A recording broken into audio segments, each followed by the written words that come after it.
पहले हमेशा यही टेंशन होती थी कि खाने में क्या बनाएं, और अब टेंशन होती है खाना किस में बनाया जाए।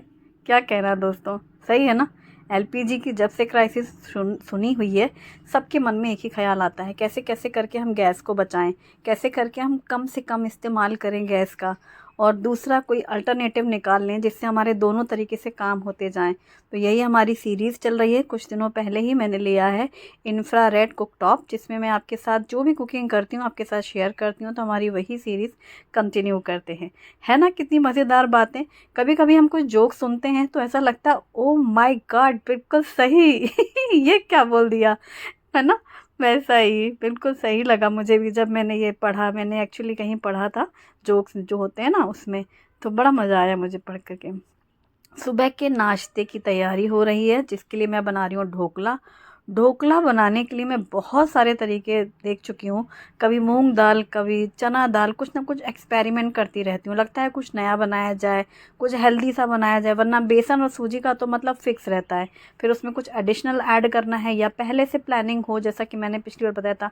चना दाल बन गए, मूंग दाल बन गए, मिक्स दाल हो गया, दाल चावल का भी ढोकला।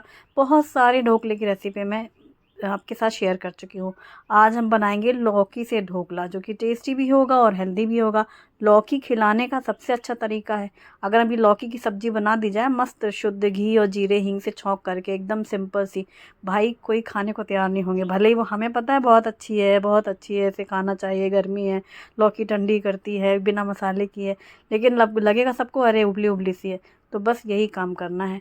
अगर लौकी का जूस बना दें तो बच्चे क्या, बड़े बड़े भी 10 बार सोचते हैं कि लौकी का जूस, अरे एक दिन तो पी लिया, रोज़ रोज़ कौन पिए, बड़े मसले हैं। तो लौकी बच्चों और बड़ों सभी को खिलाने के लिए एक बहुत बेहतरीन सा आइडिया है, जो कि मैं आपके साथ शेयर करने वाली हूँ।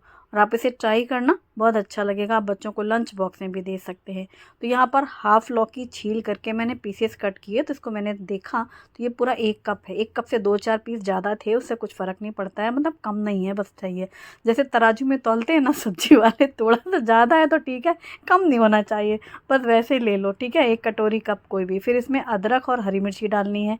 ढेर सारा ताज़ा हरा धनिया पत्ता लेना है, डंठल रहेगी तो कोई बात नहीं। अब करना क्या है, लौकी, अदरक, हरी मिर्ची और हरा धनिया, इसे हम पीस लेंगे। मैं पहले इसलिए कह रही हूँ इसको पीस लो, क्योंकि लौकी को पीसने में टाइम लगेगा। अगर हम इसमें दही और सूजी मिक्स कर देते तो फिर दही सूजी तो वैसे भी जल्दी से ब्लेंड हो जाएगी। तो पहले हमें लौकी को पीस लेना है। तो ये हमारा पेस्ट तैयार इस टेक्सचर में आ गया। लौकी बिल्कुल बारीक है, हो गई है। अब इसमें हम डालेंगे 1 कप सूजी। ये मैंने जाड़ी वाली सूजी ली है, मैं इसके ही हमेशा ढोकले बनाती हूँ। साथ में इसमें हाफ कप दही, 1 कप सूजी में हमेशा हाफ कप दही और हाफ कप पानी डालना है। नमक डालना है स्वाद के अनुसार, और 1 बड़ा चम्मच डाल देना है ऑयल। अब इन सब को हमें महज ब्लेंड करना है, क्योंकि हमने पीस तो पहले ही लिया था।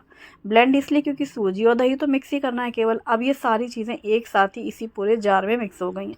परफेक्ट, ये बैटर तैयार। इससे इंस्टेंट ढोकले बनते हैं, ठीक है। इसके लिए आपको पहले से कोई तैयारी करने की ज़रूरत नहीं। अब चूँकि ढोकले बनेंगे तो चटनी तो चाहिए ही चाहिए, इसलिए मैंने उस जार को रखा साइड में। तब तक हम चटनी बना लेते हैं। मैंने ढेर सारा ताज़ा हरा धनिया लिया है, अदरक, लहसुन, हरी मिर्ची ली है, और इसमें नींबू का जूस डाला है। फिर नमक डाला है, 1 चम्मच जीरे डाल दिए हैं, और इसमें हम डालेंगे कुछ पुदीने के पत्ते, जिसके लिए मैंने क्यूब्स बना के रखे हैं पुदीने की, तो मैंने 2 क्यूब्स डाल दिए हैं। 2 बड़े चम्मच दालिया डाला है, थोड़ा सा पानी डाला है, और 2 बड़े चम्मच हम दही डालेंगे। दही ज़्यादा खट्टी ना हो, नहीं तो वो खट्टी खट्टी सी स्मेल आती है। फ्रेश दही हो तो बहुत ही बढ़िया सा ना। और बस अब इसे हमने पीस ली है। और एक बात, जो ढोकले के लिए कोई भी चीज़ लें तो एकदम फ्रीज़ का टेम्परेचर में ना लें। जैसे दही मैंने पहले से बाहर निकाल के रखी थी, सूजी रवा पहले से बाहर निकाल के रखे हैं। जब भी ढोकले वगैरह बनाना हो ना, तो ये बहुत अच्छी टिप होती है, एकदम फ्रीज़ वाला मत लेना। चलो चटनी भी तैयार हो गई। चटनी मैंने ट्रांसफ़र कर ली है। कई बार 2 रेसिपी मिक्स हो जाती, वो ढोकले के बारे में मुझे बोलना था, मतलब उसकी भी दही खट्टी है, लेकिन चटनी की दही खट्टी नहीं है, ठीक है। उसकी खट्टी इस सेंस में है कि उसको पहले से बाहर निकाल के रखा था, उसके लिए खट्टा रहेगा तो चलेगा ढोकले के लिए। अभी यहाँ पर इंफ्रारेड का काम शुरू होता है। तो इंफ्रारेड स्टार्ट किया है मैंने, और इसमें मैंने लगाया है कुकर वाला ऑप्शन और इसमें बने हुए हैं सिंबल, वैसे ही प्रेस कर लेना है। और इसलिए कुकर वाला लगाया कि जैसे कुकर हम चढ़ाते हैं तो फ्लैट बॉटम होता है और सिर्फ उबाल आ रही होती है, ठीक उसी तरीके से वही किया। उसमें पानी और नींबू के छिलके डाल के कढ़ाई में पानी गर्म करने रखा। अब हमें करना है ढोकले का बैटर प्लेट में ट्रांसफ़र। तो पहले प्लेट को ग्रीस कर लिया, तब तक पानी भी अच्छे से उबल रहा है। ये दोनों प्रोसेस पहले कर लें और एकदम लास्ट स्टेज में जब आप बैटर पोर करने वाले हैं प्लेट में, तब इनो डाल देंगे। मैंने टोटल बैटर में 1 पैकेट पूरा फुल इनो का पैकेट डाला है। उसको अच्छे से मिक्स कर लिया है, एक ही डायरेक्शन में मिक्स करें। इसको हल्के हाथों मिक्स करें इनो डालने के बाद। ब्लेंडर जार मिक्सी में मत चलाना, वरना एक साथ वो एकदम से फिट से जाएगा। उसको हल्के हाथों स्मूथली एकदम स्पून से ही मिक्स कर लेना। अब उसको हम प्लेट में ट्रांसफ़र कर लेंगे, ग्रीस प्लेट में। मैंने ऑलरेडी ग्रीस कर रखी है, तेल लगाया है प्लेट में, ठीक है। फिर इसके ऊपर काली मिर्ची का पाउडर स्प्रिंकल करेंगे और साथ ही इसमें थोड़ा सा डालेंगे लाल मिर्ची पाउडर। अच्छा, इसे मैंने वाइट इसलिए रखा क्योंकि मैंने इसमें बेसन इंक्लूड नहीं किया है। जैसे हम सूजी का वाइट ढोकला बनाते हैं, मैंने अपने इमेजिनेशन में वही समझा है। अगर हम इसमें बेसन डाल रहे होते तो फिर हम हल्दी ज़रूर डालते। मैंने बेसन स्किप किया हुआ है। वैसे आप इसमें बेसन डाल सकते हैं। आप लौकी के साथ मूंग की दाल का इस्तेमाल भी कर सकते हैं। चना दाल ढोकले में भी लौकी में पीस के डाल सकते हैं। तो ये सब डिफरेंट डिफरेंट रहेगा। फ़िलहाल जो आज का है ढोकला, उसमें कुछ भी नहीं डाला है। और ऊपर से ये काली मिर्ची और लाल मिर्ची डाली है, जैसे हम हमेशा सूजी के वाइट ढोकले में डालते हैं, सेम वैसे ही। बस इसमें हेल्दी है, गुपचुप है। बताना नहीं है किसी को, बच्चों को तो स्पेशली नहीं बताना है, सिर्फ ढोकला बोलना है। बच्चे पूछे आज नाश्ते में क्या बन रहा है, ढोकले बने। मम्मा लंच बॉक्स में क्या है, ढोकले है। भाई ढूंढते रहो, सोचते रहो कि इसमें मिला क्या, कुछ अलग लग रहा है, उन्हें सोचने दो। अब ढोकला 15 मिनट में स्टीम होके साइड में रख दिया। अब मैंने रखा है तड़के पैन को, उसमें तेल गरम किया है। सफ़ेद तिल, राई, हींग, हरी मिर्ची और साथ में करी लीव्स का लगा दिया है तड़का। और जैसे ही हमने कढ़ाई की लीड हटाई, 15 मिनट में ये स्टीम हो जाता है। मस्त स्टीम हो गया था। चेक करने के लिए आप टूथपिक का इस्तेमाल कर सकते हैं। तड़का रेडी है, लगे हाथों तड़का तुरंत डाल दिया और ये हमारा ढोकला तैयार। कढ़ाई में मैंने नींबू के छिलके डाले थे, जब मैंने नींबू का जूस डाल दिया था चटनी में, तो फिर वही छिलका हमने कढ़ाई में यूज़ कर लिया। ये यूज़ करने से इसलिए होता है कि कढ़ाई में जले के निशान नहीं बनते हैं। कई बार होता है ना कि पानी, जैसे खारा पानी है, कढ़ाई में उबाल रहे होते हैं, तो वो ऐसे क्लीन होती है कढ़ाई अंदर से, वरना वैसे सार जम जाता है। और हाँ, इस ढोकले को तड़का डालने के बाद आप स्लाइस कट कर लो। और एक बात, इसके लिए ना 5 मिनट रुक जाओ, हल्का सा ये ठंडा हो जाए। ठंडा हो जाएगा ना तो हल्का सा थोड़ा सा इसमें सॉलिड मतलब सेट हो जाएगा। जैसे एकदम ही गीला गीला रहेगा ना तो आपको लगेगा जैसे कि सॉफ्ट सा है, कुछ ऐसा गीला गीला सा लग रहा है, लेकिन वो गीला नहीं है। वो मतलब मॉइस्चर होगा ना लौकी का, इस वजह से 5 मिनट में इसका जो पोजीशन है वो एकदम सही हो जाती है, जैसी होती है पोजीशन नहीं, टेक्सचर है ना, वैसा बिल्कुल परफेक्ट। बहुत सुपर सॉफ्ट, टेस्टी और हेल्दी। और ये है हरी चटनी। शुभम मास्टर को मैंने बताया ही नहीं था कि लौकी का ढोकला है, बस यही बताया ढोकला बने हैं। हाँ मम्मा थोड़ा अलग लग रहा है, हाँ लग रहा है अलग, बस बोल दिया ऐसे, लग रहा है अलग, हाँ कुछ लौकी वर्ड यूज़ नहीं करना है। जो भी बोले हाँ, वो कहे अलग बन रहा है, हाँ अलग, थोड़ा अलग लग रहा है, ठीक है, तुम्हें खाना है ना, अच्छा लग रहा है ना, हाँ तो बस खाते जाओ, क्या ही करना है कि अलग क्यों लग रहा है। और उसको केचप के साथ खाना हो बच्चों को, चाहे हरी चटनी के साथ, ये टोटल ऑप्शनल है। और हरी चटनी के साथ तो बड़ों को अच्छा लगता ही है। तो बच्चों को खिलाना है लौकी, तो अगर खिलाना पड़ जाएगा केचप तो खिला लेना, लेकिन कम कम लौकी के ढोकले खा लेंगे, है ना।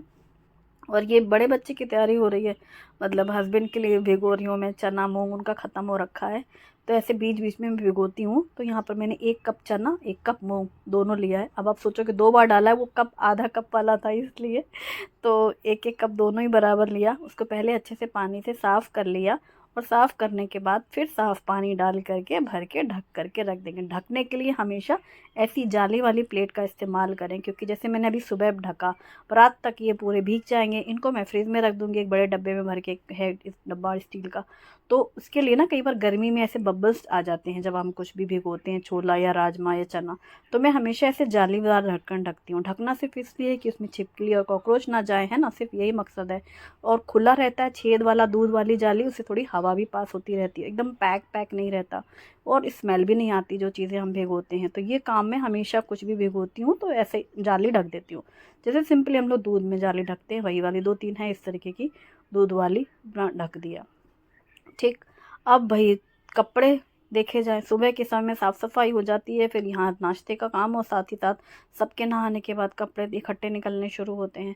तो मशीन का भी काम कर लिया, थोड़ी यहाँ का काम करके फिर अब ये हुआ कि भाई लंच में क्या बनाया जाए। लंच में बहुत सिंपल सा और झटपट से बनने वाला काम है। वैसे एक्चुअली देखा जाए तो वन पॉट मील ही अच्छा है गैस की बचत करने के लिए, लेकिन रोज़ रोज़ वन पॉट मील भी क्या खाएंगे, खिचड़ी जैसे कम पसंद करते हैं ना घरों में। दाल चावल मतलब हमारे घर में ऐसा ही है, मुझे तो खिचड़ी बहुत पसंद है, शुभी को बहुत पसंद है, और वैसे शुभम को बोला जाए तो दाल चावल ज़्यादा पसंद है। तो फिर मैं दाल बना रही हूँ, वो भी शुभम की पसंद, क्योंकि पूछ लिया, पूछने से पूछ बनती है पूछा था कौन सी दाल बनाए शुभम, बोला काली वाली दाल, ये उसको बहुत पसंद है। तो फिर यही उड़द वाली दाल और थोड़ी सी इसमें चने की दाल मिक्स किया, मतलब आधा कप से थोड़ी ज़्यादा उड़द दाल है, और जो कम था 1 कप से थोड़ा कम उड़द दाल थी, ठीक है। फिर जो कमी थी उसी में मैंने चना बराबर इक्वल कर दिया, यानी ये टोटल 1 कप हो गई। उसको धुल लिया है, और धुली हुई दाल में हल्दी, नमक, पानी, टमाटर और हरी मिर्ची, अदरक कद्दूकस करके, और उसमें नमक और वो घी डाला है, 2 चम्मच घी डाला है, 2 चम्मच घी। हल्दी नमक तो डलती ही है दाल में, अदरक, हरी मिर्ची और टमाटर, और रेगुलर से मसाले, धनिया पाउडर, मिर्ची पाउडर और हल्दी, ये सारी चीज़ें डाल के दाल को बॉईल कर लेंगे। फिर लास्ट में हम सिर्फ महज तड़का लगाएंगे। चावल छोटे कुकर में धुल लिए हैं, और इसमें धुल करके चावल, पानी और नमक और घी डाल करके ये छोटू कुकर लाइन पे लग गया तैयार। ये गैस में सिर्फ रखा जा रहा है झुट्टू मुट्टू गैस ऑन नहीं होगी ऐसे दिखाने के लिए, मतलब दिखाने का मकसद नहीं है, प्लेटफॉर्म में जगह कम है इसलिए, मतलब वो लाइन पे तैयार है रेडी। जब दाल अच्छी पक चुकी है तब फिर चावल की बारी आ गई थी कुकर की। छोटू कुकर में 1 सीटी में चावल पक गए थे, और यहाँ पर बड़े कुकर की सारी स्टीम रिलीज़ हो चुकी है। फिर मैंने लिड हटाया है, जो टमाटर इस तरीके से काट के रखा है ना, उसकी स्किन रिमूव करके अच्छे से उसको मिक्स कर लेंगे। दाल पूरी सॉफ्ट हो चुकी है, बढ़िया सी गल गई है, और बस अब अगर आपको गाढ़ी लगे तो थोड़ा सा पानी मिला सकते हैं। वैसे तुअर दाल के लिए आप बहुत अच्छा काम कर सकते हैं, आप एक ही साथ दाल और चावल बना सकते हैं। कुकर में नीचे मेरे 5 लीटर का कुकर है, उसमें बनता है वो, 5 लीटर का कुकर ऊपर रख दिया था मैंने, ज़्यादा यूज़ नहीं होता है। इसी कुकर का बटरफ्लाई का मेरे पास 2 कुकर है, एक 5 का एक 3 का, और लिड दोनों में एक ही यूज़ होती है। मैं बनाऊंगी किसी दिन, दिखाऊंगी, वैसे पहले बहुत बार दिखा चुकी हूँ मैं, तो बनाऊंगी किसी दिन दाल चावल एक ही सेपरेटर में। तो हाँ, दाल पक चुकी है। फिर तड़के पैन में घी गरम करके ज़्यादा सी बारीक कटी हुई लहसुन, जीरा, हींग और लाल सूखी मिर्ची का तड़का लगा करके दाल में थोड़ा धनिया पत्ता डाला ताज़ा, और ये तड़का डाला और मिक्स कर दिया। इस बड़े पतीले में ट्रांसफ़र कर लिए। दोनों पतीले में खाना पलट के रख देंगे। कुकर से हमेशा मैं दाल या चावल जो भी मैं बनाती हूँ हमेशा खाली करके रखती हूँ, चावल के लिए तो स्पेशली, क्योंकि चावल जब भी कुकर में बनता है, अगर आप सोचो कि छोटे कुकर में रखा है क्या ही दिक्कत है, जैसे पतीला है वैसे भगोना रखे रहने देते हैं, तो जब आप ये खाना परोसेंगे ना तो चावल एकदम जमा बर्फ़ी जैसा मिलेगा, वो बहुत ही अच्छा नहीं लगता, मतलब क्या ही कहूँ खाने की चीज़ को। लेकिन अगर आप सर्व करने के लिए एकदम खिला खिला चावल चाहते हैं तो सेम वही चावल होगा, लेकिन अगर आप उसको उसी समय जब लिड हटाते हो, इसका कुकर की स्टीम निकलने के बाद कुकर खोलते हो ना, तो उसको हमेशा फोक से आप पूरा अच्छे से मिक्स कर दो, और अगर आप ट्रांसफ़र कर लेते हो तो पूरा खुल जाते हैं चावल ना, तो खिले खिले रहते हैं। तो मैं हमेशा इसलिए ट्रांसफ़र करती हूँ। तो मेरा सिंपल सा लंच रहेगा, अभी कोई नहीं खा रहा है सबका पेट भरा है, पर यह है कि धूप वूप बहुत बढ़ जाती है, तो पहले से अपना बना के काम करके मैं फ्री हो जाती हूँ। तो ये है इंस्टेंट मैंगो पिकल, जो कि रेसिपी मैंने ऑलरेडी शेयर की है। फ्रेश दही फ्रिज से निकाल के रखी है, फ्रिज में रखी हुई थी ठंडी दही, थोड़ा सा पहले से निकाल दो, थोड़ा नॉर्मल हो जाता है। और उड़द दाल तड़का है, चना उड़द दाल मिक्स और चावल। तो सिंपल सा लंच रहेगा, जब खाना हो खाओ भाई, तैयार रखा है। बर्तन जो बड़े बर्तन होते हैं बवाल वाले वो धुल गए हैं, 2 कारण, एक तो किचन में बड़े बड़े से कुकर कढ़ैया चढ़े रहते हैं, सबका कितना काम बाकी है अभी, और दूसरी बात ये कि जैसे खाना वाना हो गया, जैसे थाली प्लेट धुली जाएंगी, भगोने धुल जाते हैं, कुछ दिक्कत नहीं है। कुकर में सूख भी जाता है अनाज, फिर वो धुलने में भी दिक्कत होती है। और वीडियो पसंद आए तो लाइक ज़रूर करें। Thanks for watching, bye bye.